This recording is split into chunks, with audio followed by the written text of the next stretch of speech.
सावधानी से आगे बढ़िए। चलिए, इसके बाद भोलेनाथ का वैद्यनाथ शिवलिंग रूप जो ज्योतिर्लिंग रूप में परिणत हुआ।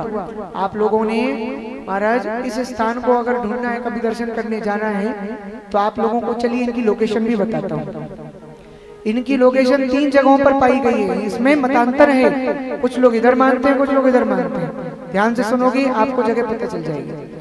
जब हम शिव जी का ज्योतिर्लिंग मंत्र बोलते हैं तो उसमें उच्चारण होता है परल्याम वैद्यनाथम च, यानी एक स्थान तो महाराज परली महाराष्ट्र में है जहाँ पर वैद्यनाथ भगवान विराजमान है। दूसरा स्थान कहाँ है? दूसरा स्थान महाराज देवगढ़ झारखंड में है, आप कभी जाओ तो वहां मिलेंगे। और तीसरा स्थान है भोलेनाथ हिमाचल प्रदेश में बैजनाथ नाम के स्थान पर ही विराजमान है।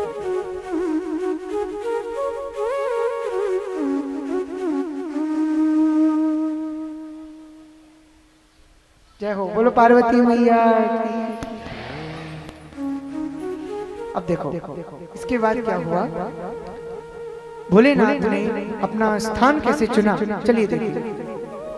हिमालय के दक्षिण भाग में एक बार रावण प्रचंड तपस्या कर रहा था और वर्षा में खुले वर्षा के साथ तपस्या करता था।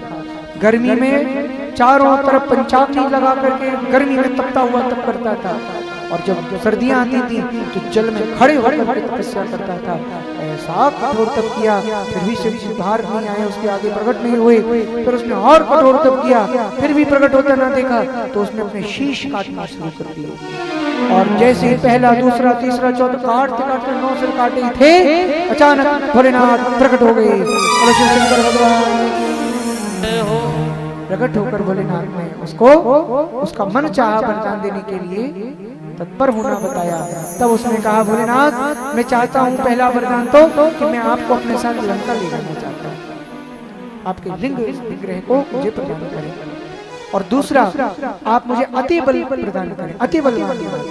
और ठीक है, तुम अति बलवान हो गए, लेकिन एक नियम है, जो ज्योतिर्लिंग तुम्हें प्रदान किया जा रहा है, जो लिंग तुम पिंडी ले जा रहे हो, उसे जहां भी रख दोगे मैं वहीं बैठ जाऊंगा, फिर नहीं लूंगा।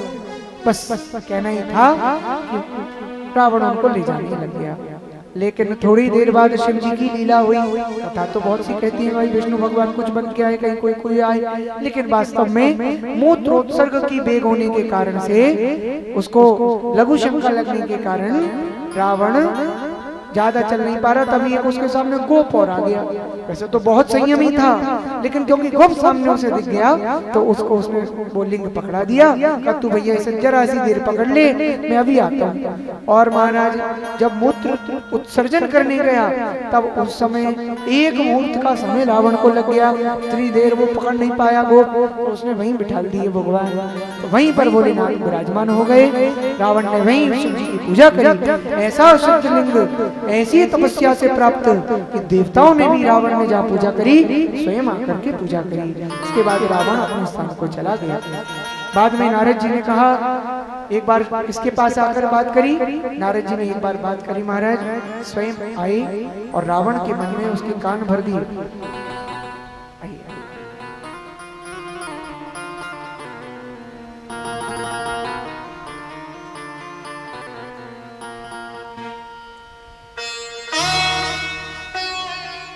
अत्यंत हमारा धर्म प्रेमी बालक, मेधावी बालक, हमारे परम प्रिय श्रवण अग्रवाल जी का सुपुत्र, वह कथा में उपस्थित हुआ है। अभिनंदन है। और कथा में हम सभी लोग इधर उधर न देखा करें भाई, अतिथि बहुत आ रहे हैं, आप लोग इधर ही देखो, इधर ही है सबके इंद्र भगवान, इसलिए ध्यान इधर ही रखो, उधर उधर मत देखो। बोलो हर हर। इसके बाद क्या हुआ, जब नारद जी ने कहा कि अरे महाराज रावण, आप तो बड़े बल वाले हो, आपके आगे तो देवता भी नहीं टिकने वाले। रावण तारीफ सुन के बड़ा खुश हुआ, अभी पानी था। हाँ, तो कहता है नारद जी आप तो आदेश करो, मुझे क्या करना चाहिए। तब नारद जी बोले, एक बात बताऊं, शिव सबके हितकारी नहीं है, भोलेनाथ सबका हित नहीं करते। अगर तेरे को उनके दिए वरदान का अगर तेरे को कुछ परीक्षण करना है ना तो जा कैलाश में, और उनका जो कैलाश पर्वत है ना उसी को उठा करके अपना शक्ति का परीक्षण कर ले जा। वहीं पता लगेगा कि उन्होंने जो वरदान दिया वो सही में पावरफुल दिया है कि नहीं। रावण उनकी बातों में लग गया, अभिमान में आकर अपने बल का प्रदर्शन करने, और मदोन्मत्त वो रावण चूर चूर होकर के पहुंच गया। कैलाश भगवान स्वयं विराजमान है माँ भवानी के साथ, उन्हीं को हिला कर उठाने लगा। उधर पार्वती माता बोली, देवादिदेव ये क्या हो रहा है? शिव जी बोले, चेला आया है। कहा ये कैसा चेला आया है आपका? कहा जब रावण जैसे चेले आएंगे तो हमको भी डोलना ही पड़ेगा। रावण एक ऐसा चेला है शिव जी का जो अपने गुरुजी की आगे ही शरण नहीं नवाता। पता है ऐसा है रावण। वो कहता है कि अगर मेरे गुरुजी बड़े होए तो होने दो, मैं पर्वत उठा के ही माथे पे रख लूंगा, लेकिन सिर नहीं झुकाऊंगा।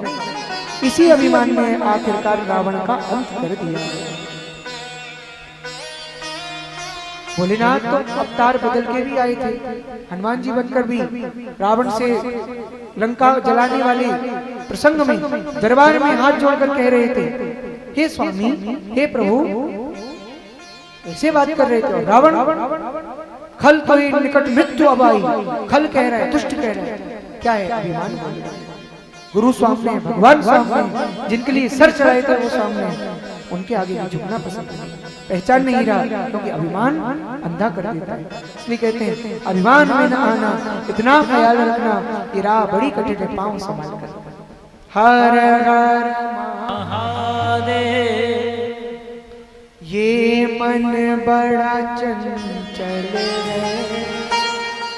कैसे तेरा भजन करूं, ओ जितना इसे समझा, जितना समझा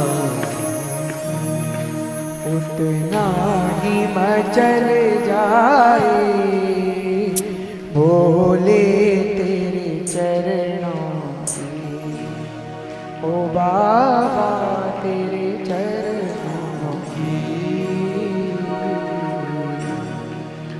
तो इस प्रकार से हमारे भूत भावन भगवान भोलेनाथ ने रावण को श्राप दिया, तो अंधा हो गया है ना अभिमान में, जा तेरे को मारने वाला, तेरा अंत करने वाला पुरुष शीघ्र ही जन्म लेगा।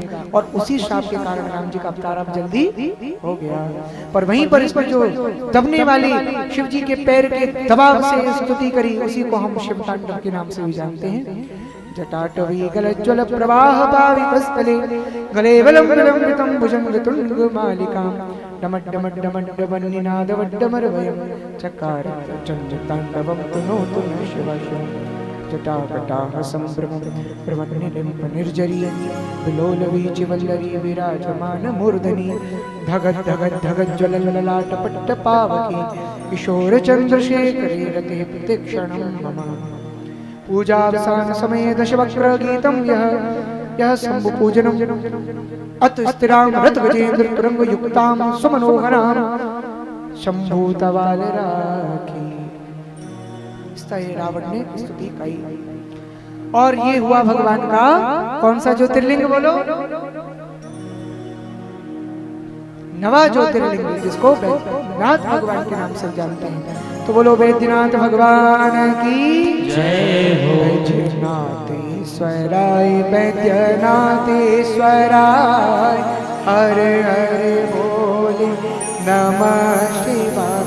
वैद्यनाथेश्वराय वैद्यनाथेश्वराय, हरे हरे बोले नमः शिवाय।